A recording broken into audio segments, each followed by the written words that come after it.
వనస్థలిపురంలో RS brothers mega shopping mall Akkineni Naga Chaitanya మరియు Sobhita గార్లచే September 26న ఘన ప్రారంభం.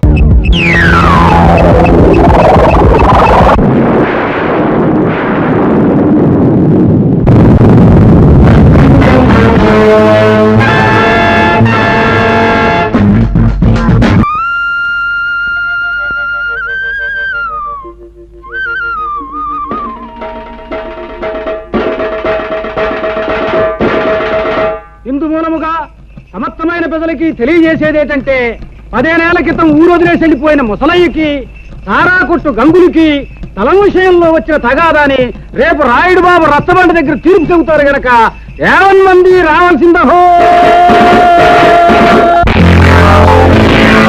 ఇవాళ గొడవేటో చెప్పు పంతులు. ఇదో ఈ ముసలయ్య ఊరు వదిలి 15 ఏళ్ల క్రితం పారిపోయా. ఇతనుండే కొంప దుమ్ముతో ధూళితో బూజుతో శాస్త్ర ప్రకారం దెయ్యాల కొంపలా మారిపోయి పాపం గంగయ్యనబడే ఈ పెద్ద మనిషి ఊరి పెద్దల అనుమతితోనే దాన్ని తీసుకున్నాడు, బాగు చేసుకున్నాడు. సందేహం లేదు, దానికి ఎంతో డబ్బు కష్టము ఖర్చయినాయి.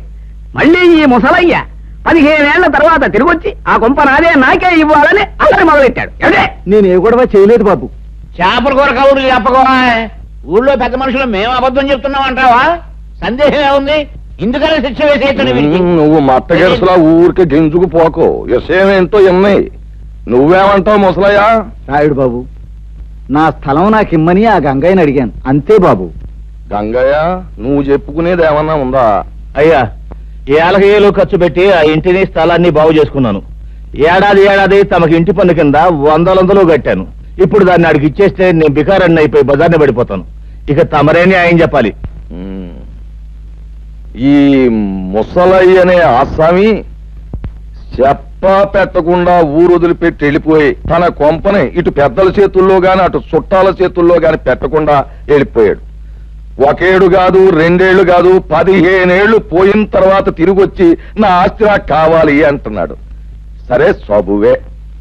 కాని గంగయ్య అనబడే ఈ పెద్ద మనిషి మంచి మనిషి, పెదల తల్లో నాలుకలంటోడు. అలాగా ఇలాగా కాదు, ఎన్నో రకాలుగా డబ్బు ఖర్చు పెట్టి ఎంతో చంపడి దాన్ని శుభ్రం చేసుకుని దాంట్లోనే కాపురం ఉంటున్నాడు. పైగా ప్రతి సంవత్సరం పంచాయతీకి పన్ను కూడా కడుతున్నాడు. 15 ఏళ్ల క్రితం పారిపోయిన ఈ ముసలయ్య వచ్చి ఇవాళ ఆస్తి నాది అంటున్నాడు. కానీ నిజానికి ఆస్తి మీద సర్వాకులు గంగయ్యకే ఉన్నాయని, ముసలయ్యకి ఎంత మాత్రం లేవని ఘంటాపదంగా ఏకగ్రీవంగా తీర్మానించడం అయినది. సందేహమే ఉంది. శాస్త్ర ప్రకారం తమరి తీర్పు ఎదురులేని తీర్పు. ఏమంటారు? అన్యాయం, ఇది అన్యాయం. నేను లేనని చెప్పి నా తలం మరొకటి స్వాధీనం చేసుకుంటే అది న్యాయమేనని తీర్పు చెప్పే మీరు పెద్దలు కాదు, దుర్మార్గులు. నాది మరొకటి దోచుకుంటే ఆని దండించక ఆడికి వస్తాసు పలికే మీరు మనుషులు కాదు, రాక్షసు. నోరు మూయి. ఏట పొగరమూతు మాటలు. ఆ భాష ఈ ఊళ్ళో చెల్లదు. ఇక్కడ పెద్ద మనుషుల్ని నువ్వు అడ్డమైన మాటలతో అవమానించినందుకు కొరడాతో డజను కాజాలు ఇచ్చి ఊరవతలకి సాగనంపేమని తీర్పు చెప్పడమైనది. రాముడు, ఇచ్చే కాజాలు.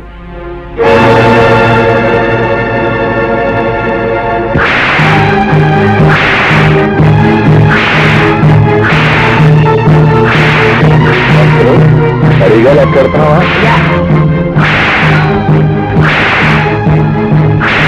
అయ్యా, అవరు ఘనంగా తగవులు విడగొట్టి శాస్త్ర ప్రకారం ధర్మాన్ని నిలబెట్టారు. ఇక మనం బయలుదేరదామా? ఏమిటి పంతులు సచ్చినాడా? ఏంటాడు చెప్పే ధర్మం? సొమ్ము లేనాన్ని, సత్తు లేనాన్ని నోకు చేసి అన్యాయం చేసి అన్ని సాగుపట్టడం అంటా మీరు చెప్పే ధర్మం? రేయ్, ప్రయాణానికి భయపడి ఈ పెదలంతా మీరు చేసే పాపాలు చూస్తా ఊరుకున్నారా? ఏదో ఒక రోజు మీ పాపం పండి మండి మాడి మజాలైపోతారు సచ్చినాళ్ళారా. పద వెళ్దాం, పద. అయ్యా, ఎవరు ఎందరినోళ్లనో ఊహించారు. శాస్త్ర ప్రకారం ఈ వృద్ధురాళ్ళు కూడా ఊహించి ఊరికి మహోపకారం చేయకూడదు. అడే ఏమిట? ఏమీ లేదు. ఊరందరి నోళ్ళు ముయించే హక్కు మనకు ప్రవరించారు. మన నోరు ముయించే హక్కు దానికి దేవుడే ఇచ్చాడు. ఏమిటి? అర్థమైందా? పదపోదాం. వచ్చేసావా తల్లి? ప్రయాణం బాగా జరిగిందా తల్లి? ఏం బాగా నాన్న, బస్సు 3 సార్లు ఆగిపోయింది, బండి 4 సార్లు బోతులో పడిపోయింది. ఎక్కింది రాయుడు గారు అమ్మాయిని తెలుసుకోలేని ఆ బస్సుని బండిని పెట్రోల్ పోసి తగలెట్టినా తప్పులేదనిపించింది. మరోసారి అలా జరిగితే ఆ పని నేనే చేసేస్తాను. అమ్మమ్మ ఎలా ఉంది? వయసు మళ్ళినా తిరగలి రాయిలా తిరుగుతూనే ఉంది, ఎంత తిన్నా అరుగుతూనే ఉంది. ఓన్లే అమ్మ. హాయ్ పంతులు గారు. పిల్లక కులాసాయనే ఉందమ్మా, నువ్వు దాని జోలికి పడకుండా ఉంటే నిక్షేపంగా ఉంటుంది. ఏమిటి ఏమిటి లింగం గారు, వేళ తప్పకుండా మీరు తాగడం తప్ప మీ ఆవిడ నెల తప్పడం గురించి? చిన్న పిల్లవి అంత పెద్ద విషయాలు. మీ అంత పెద్ద కాకపోయినా నేను పెద్ద మనిషి అయిందానేనండి. అలాగేనమ్మా, ప్రయాణంలో బాగా అలసినట్టున్నావు, వెళ్ళి నీళ్లు చూసుకోమ్మా. లింగం గారి పెళ్ళమే ఇంకా నీళ్ళాడలేదు, పెళ్లి కాని దాన్ని నేను నీళ్ళోసుకోవడం ఏంటి? అబ్బా, మొత్తానికి ఎలాగైతే అందరినీ ఓ దులుపు దులిపేసిందయ్యా. ఏమిటో పిచ్చి పిల్లంతా వాళ్ళ అమ్మ పోలిక. ఆవిడ కూడా పోయే వరకు ఏదైనా విషయం వస్తే తమాషగా ఓ దులుపు పోయేది. ఈ దురుపుడు వ్యవహారం ఉంది చూశారు, ఇది కుటుంబానికి ఎంతో శుభప్రదం అని శాస్త్రాలు ఘోషిస్తున్నాయి. అలాగా అయితే చేయకూడదు. దండాలండి. రారా గంగులు, మా వామద్దు పట్నం చెప్తూ పాఠం చదివించాడండి, తమకి ఇచ్చేద్దామని వచ్చానండి. నువ్వు తీర్పు నీ తరపుని చెప్పామని ఆనందంతో పాడినట్టుకు సరే నీ పేరు చెప్పే పుచ్చుకుంటాం. ఇల్లు వస్తానండి. నమస్కారం నాయుడు గారు. రావయా, కూర్చో. రోజంతా కనిపించకపోయినా గ్లాసులు వచ్చేవాడికి వచ్చి కూర్చుని పోతావు చలపతి. మహర్జాతకం లాగా వారిది మందు జాతకం అండి. ఏమిటి నానా బొంద జాతకం.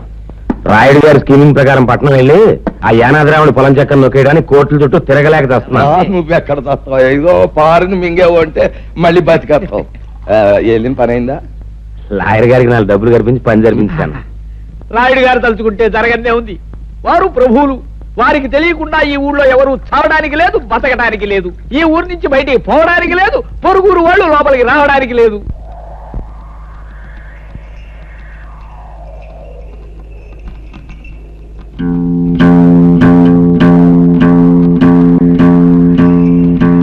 అరివో సాంబా. గురు, ఇప్పుడు మనం ఏం చేస్తున్నారా? ఈ ఆట కొట్టి చూపిస్తావు గురు. నువ్వు ఎప్పుడు కరెక్టే. తాజా వార్త, తాజా వార్త. రాయుడు గారి అనుమతి లేకుండా మన ఊరు పొలిమేరలు దాటి ఓ గూడు బండి మన ఊర్లోకి వచ్చేస్తుంది. అందులో ఉన్న ఆసామి ఎవడో గాని కాసేపట్లో ఇక్కడికి వచ్చేస్తాడు. తాజా వార్త, తాజా వార్త.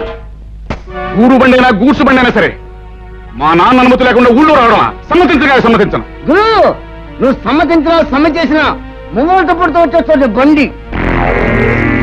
పర్మిషన్ లేకుండా రావడమే కాకుండా పైగా మూల తప్పుడు ఒకటే. అదిగో సాంబా. గురు, ఇప్పుడు మనం చేస్తున్నారా? బండి రాపి శాంతి లేపి ఫటఫట్లాడించి మీ నాన్న పరువు నిలబెడతావు. కరెక్ట్.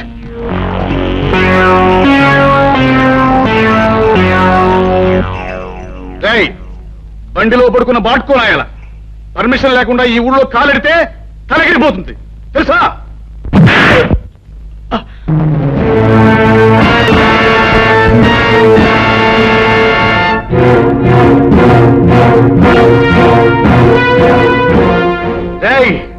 ఈ రాయుడు కొడుకునే తంతావురా? పైగా గేదెల కాలుతో తంతావా? క్లోజ్. ఈ రోజుతో నీ చాప్టర్ క్లోజ్. అయ్యో సాంబా. గురు, ఇవాళ వీడిని మనం ఏం చేస్తున్నావురా? ఈ వేళ వీడి చాప్టర్ క్లోజ్ చేస్తాం గురు.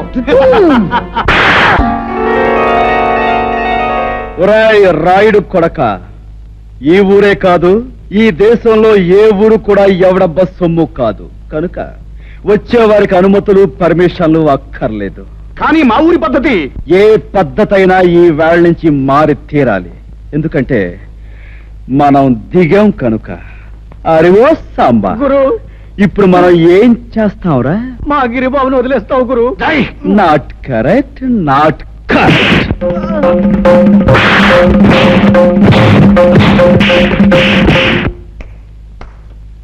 రాయ్, వాడిని తీసుకువెళ్ళి మూతి మీద మొహం మీద కాపలం పెట్టండి. రైట్. 100 200 వేసుకో.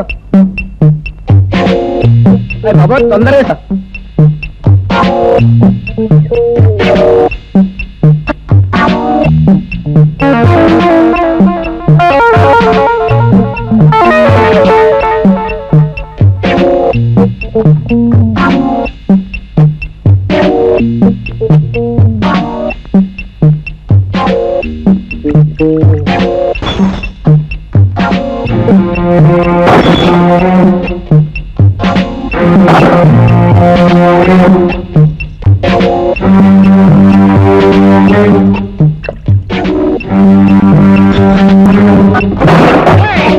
ఎవరా నువ్వు?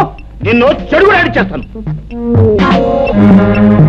ఈ స్థలం తాలూకా యజమాని అనుమతి లేకుండా నువ్వు ఇక్కడ సారా కొట్టు పెట్టినందుకు నిన్ను ఫుట్బాల్ ఆడించేస్తాను. ఏరా పరగడుపునే ఫుల్లుగా పుచ్చుకుని వచ్చావా?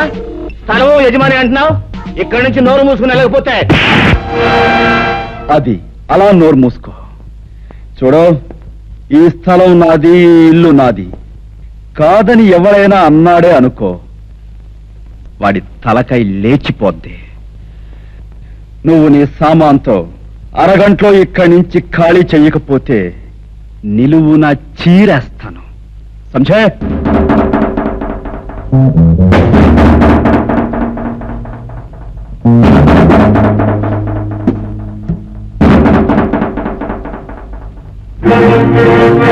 గురు, పరిస్థితి ఏం బాగాలేదు. సామాను సీసాలు సర్దేద్దామా? రే తాడి చెట్టు నా కొడక, ఊరు పెరుగులైన ఎవడో కొట్టు ఖాళీ చేయమంటే చేస్తామంటారా? ఏంటి గురు, పళ్ళు రాయ కొట్టాను, టేబుల్ అన్ని ఎలిగి కొట్టాను. నోరు మీద లేకపోతే నీ పీకి నొక్కేస్తా. అరగంట పూర్తి ఆడు అదే చేస్తాడు. నోరు మీద గాడిద. రే భద్రన్న కొడక, అలా గట్టుకడా పక్కీరుగాడు వాడు మనుషులు ఉంటారు. వెనక దాన్ని పోయి తొందరగా తీసుకురా. ఇంకా మీకు 8 నిమిషాలు టైం ఉంది. ఇదిగో నా దగ్గర 2 సిగరెట్లున్నాయి. ఒక్కొక్కటి కలుసుకోవడానికి 4 నిమిషాలు పడుతుంది. ఈ 2 సిగరెట్లు కలుసుకుని నేను గృహప్రవేశం చేస్తాను, గుర్తుంచుకో.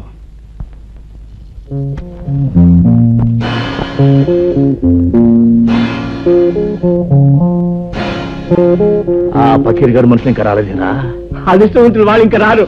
ఓరి నా కొడక, నీకు దండం పెడతాను. నోరు మీద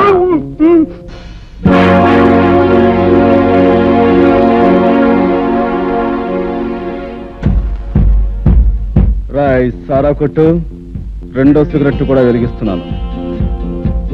వెళ్ళి చుట్టా కాల్చమని చెప్పింది, టైం కలిసి వస్తుంది. వాడు గట్టిగా దమ్ములాగా అంటున్నాడు గురు. నీకు దాకేద్దాం గురు. అదే మంచిదంటావా? మంచిది గురు. ఈ ప్రపంచంలో దీనికన్నా మంచి అవకాశం ఇంకేం లేదండి. గురు, పకీర్గాడు మనుషులు ఎదుకొచ్చాడు. పకీర్, నీకోసం ఎదురు చూస్తున్నాను. ఆ రోడ్డు మీద కాళ్ళు నిగరదని కూర్చున్నాడే, వాడు నా కొట్టంత బీభత్సం చేశాడు రా. వాడు అంతా చాల్చాలి. ఎవడు ఆ పిచ్చిగాడ? ఫెడేల్మని కొడితే పాడెక్కుతాడు. సరే గాని ముందు మనోడికి మందు ఇచ్చుకో. రాయ్ గంగులు, నువ్వు కౌరంపిన చిల్లర నా కొడుకులు వచ్చినట్టున్నారు. కావాలంటే ఆయుధాలు కూడా తెచ్చుకో. అమ్మ నా కొడక, పెద్ద రుస్తువులా మాట్లాడుతున్నావే. నీ కథ ఏళ్ళతో ఫినిష్. వీడి సంగతి చూడండి రా.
ఇల్లు ఖాళీ చేశారా? రేయ్, ఇంకా నేనున్నాను రా.